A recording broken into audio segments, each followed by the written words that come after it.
ಮಾಜಿ ಸಚಿವ ಎಚ್ಎಂ ರೇವಣ್ಣ ವಿರುದ್ಧ ಹಲ್ಲೆ, ಜಾತಿ ನಿಂದನೆ ಆರೋಪ. ಕಾಂಗ್ರೆಸ್ ಮಹಿಳಾ ಕಾರ್ಯಕರ್ತೆಯಿಂದ ರೇವಣ್ಣ ವಿರುದ್ಧ ದೂರು. ನಂದಿನಿ ನಾಗರಾಜ್ ಅನ್ನೋ ಮಹಿಳೆಯಿಂದ ಹೈಗ್ರೌಂಡ್ಸ್ ಪೊಲೀಸ್ ಠಾಣೆಗೆ ದೂರು. ನಿನ್ನೆ ಮಧ್ಯಾಹ್ನ ಕುಮಾರಕೃಪದಲ್ಲಿ ಹಲ್ಲೆ ಮಾಡಿರೋ ಆರೋಪ. ಮಧ್ಯಾಹ್ನ 3:30 ಸುಮಾರಿಗೆ ರೂಮ್ ನಂಬರ್ 2ರಲ್ಲಿ ರೇವಣ್ಣ ಊಟ ಮಾಡ್ತಾ ಇದ್ರು. ಈ ವೇಳೆ ಅವರನ್ನ ಭೇಟಿಯಾಗಿ ಮಾತನಾಡಿಸಲು ತೆರಳಿದ್ದೆ.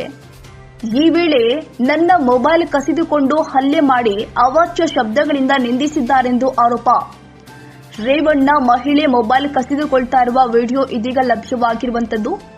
ಹಲ್ಲೆಯಿಂದಾಗಿ ಕೈಮೂಳೆ ಫ್ರಾಕ್ಚರ್ ಆಗಿದ್ದು ಆಸ್ಪತ್ರೆಯಲ್ಲಿ ಚಿಕಿತ್ಸೆ ಪಡೆದಿರುವ ಮಹಿಳೆ ಸದ್ಯ ಹೈಗ್ರೌಂಡ್ಸ್ ಪೊಲೀಸ್ ಠಾಣೆಯಲ್ಲಿ ಈ ಕುರಿತು ಎನ್ಸಿಆರ್ ದಾಖಲಾಗಿದೆ. ನಾನು ಕಳಿಸಬೇಕಾಗುತ್ತೆ.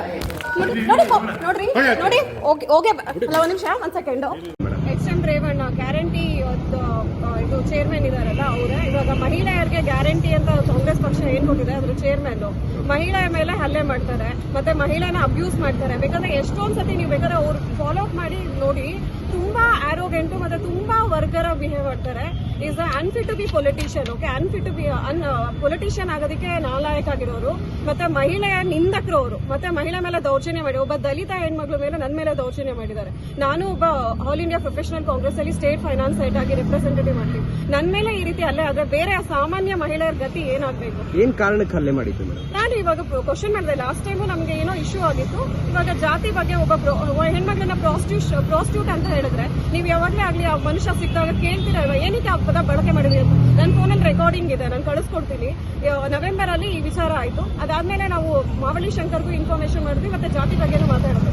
ಓಕೆ ಫೈನ್, ಇವಾಗ ಸೇಮ್ ಪಕ್ಷದಲ್ಲೇ ಇರೋದ್ರಿಂದ ಬೇಡ ಕಂಪ್ಲೇಂಟ್ ಎಲ್ಲ ಏನು ಬೇಡ ಅಂತ ಸುಮ್ಮನೆ ಆದ್ವಿ. ಬಟ್ ಆದ್ರೆ ಇವಾಗ ಸೆಕೆಂಡ್ ಟೈಮ್ ಕುಮಾರಕೃಪದಲ್ಲಿ ಸಿಕ್ಕಿದಾಗ ಇವತ್ತು ನನ್ನ ಮೇಲೆ ಹಲ್ಲೆ ಮಾಡಿದ್ದಾರೆ, ಮತ್ತೆ ಜಾತಿ ಬಗ್ಗೆ ಬೈದಿದ್ದಾರೆ, ಮತ್ತೆ ನನ್ನನ್ನು ಇಲ್ಲಿ ಕುತ್ತಿಗೆಗೂ ಹಿಡಿಯೋದಕ್ಕೆ ಪ್ರಯತ್ನ ಪಟ್ಟಿದ್ದಾರೆ. ಉಗ್ರಪ್ಪ ಅವರು ಹೆಣ್ಮಕ್ಳ ಬಗ್ಗೆ ತುಂಬಾ ಮಾತಾಡ್ತಾರೆ ಮೀಡಿಯಾದಲ್ಲಿ.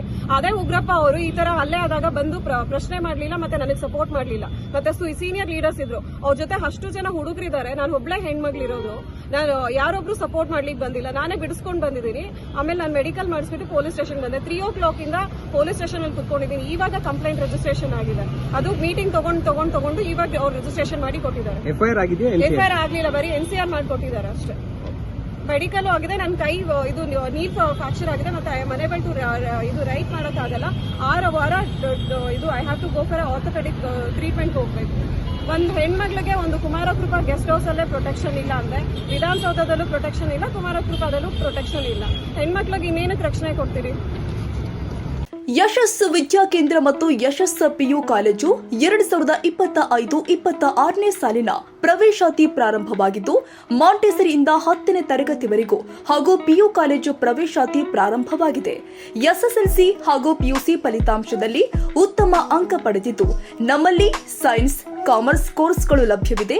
ಸೈನ್ಸ್ನಲ್ಲಿ ಪಿಸಿಎಂಬಿ ಹಾಗೂ ಪಿಸಿಎಂಸಿ ಕೋರ್ಸ್ಗಳಿದ್ದು, ಕಾಮರ್ಸ್ನಲ್ಲಿ ಸಿಇಬಿಎ ಹಾಗೂ ಎಸ್ಸಿಬಿಎ ಕೋರ್ಸ್ಗಳಿವೆ. ಕೆಲವೇ ಸೀಟ್ಗಳು ಮಾತ್ರ ಲಭ್ಯವಿದ್ದು, ವಿಶಾಲವಾದ ಕ್ಲಾಸ್ ರೂಮ್ಗಳು, ಸ್ಮಾರ್ಟ್ ಕ್ಲಾಸ್ ರೂಮ್, ಉತ್ತಮ ಸೈನ್ಸ್ ಲ್ಯಾಬ್, ಕಂಪ್ಯೂಟರ್ ಲ್ಯಾಬ್ಗಳಿಂದ ಕೂಡಿದ್ದು, ಅತ್ಯಾಧುನಿಕ ಶಿಕ್ಷಣ, ಉತ್ತಮ ಶಿಕ್ಷಕರು ಇದ್ದು 100ಕ್ಕೆ 100ರಷ್ಟು ಫಲಿತಾಂಶ ನೀಡಲಾಗ್ತಾ ಇದೆ. ನಮ್ಮಲ್ಲಿ ಮಕ್ಕಳಿಗೆ ಧೈರ್ಯ ತುಂಬಲು ಕರಾಟೆ, ಜ್ಞಾನಶಕ್ತಿ ಹೆಚ್ಚಿಸಲು ಅಬಾಕಸ್, ಡ್ಯಾನ್ಸ್, ಯೋಗ ಹೀಗೆ ಇನ್ನು ಮುಂತಾದ ಚಟುವಟಿಕೆಗಳನ್ನ ಕಲಿಸಿಕೊಡಲಾಗುತ್ತೆ. ಮಕ್ಕಳನ್ನ ಕರೆದುಕೊಂಡು ಬರಲು ಶಾಲಾ ವಾಹನ ವ್ಯವಸ್ಥೆ ಕೂಡ ಲಭ್ಯವಿದ್ದು, ಹಾಗಿದ್ರೆ ಒಮ್ಮೆ ಭೇಟಿ ಕೊಡಿ.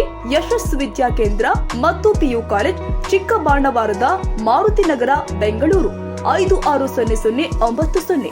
ಹೆಚ್ಚಿನ ಮಾಹಿತಿಗಾಗಿ ಸಂಪರ್ಕಿಸಿ 9743176617 ಹಾಗೂ 7829814447.